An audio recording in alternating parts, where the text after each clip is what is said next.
Have you ever wondered if you are learning from the lessons that you got just yesterday? If you have, then this lesson is for you.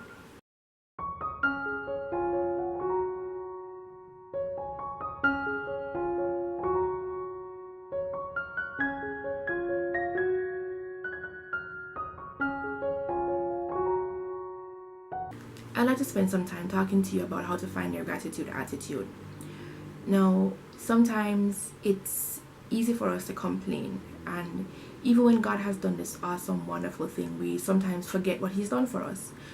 And we can kind of blame ourselves and we can get a little bit hard on ourselves, but the truth is we're all human beings and we're not the only persons or the first persons to have done that. I want us to look at a piece of scripture. It's found in Numbers chapter 16, and I'm reading from verses 41 to 50, reading from the New King James Version, and it reads, On the next day, all the congregation of the children of Israel complained against Moses and Aaron, saying, You have killed the people of the Lord. Now it happened, when the congregation had gathered against Moses and Aaron, that they turned toward the tabernacle of meeting, and suddenly the cloud covered it, and the glory of the Lord appeared. Then Moses and Aaron came before the tabernacle of meeting, and the Lord spoke to Moses, saying, Get away from among this congregation, that I may consume them in a moment. And they fell on their faces. So Moses said to Aaron, Take a censer, and put fire in it from the altar, put incense on it, and take it quickly to the congregation, and make atonement for them. For wrath has gone out from the Lord. The plague has begun. Then Aaron took it as Moses commanded, and ran into the midst of the assembly, and already the plague had begun among the people. So he put in the incense and made atonement for the people, and he stood between the dead and the living, so the plague stopped. Now those who died in the plague were 14,700, besides those who had died in the Korah incident. So Aaron returned to Moses at the door of the tabernacle of meeting, for the plague had stopped. Now, it's passages like these that sometimes cause us to think that the God of the Old Testament was this horrible, wicked God. But we have to put everything in context. This event happened the very next day after they had witnessed an awesome event.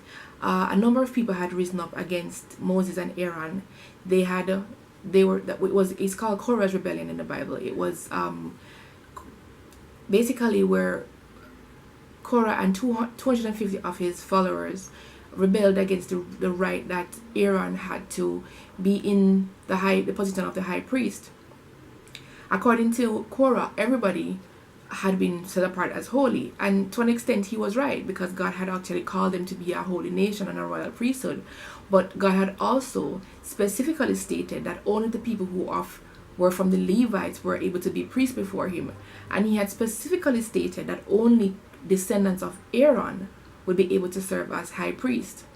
Now, they had rebelled against them, and they had put God to the test, and God had done a new thing, and they witnessed the first earthquake, which basically swallowed up Korah and all his followers. And they were all running around scared, because they thought, oh, guess what, the ground's going to open and swallow me next.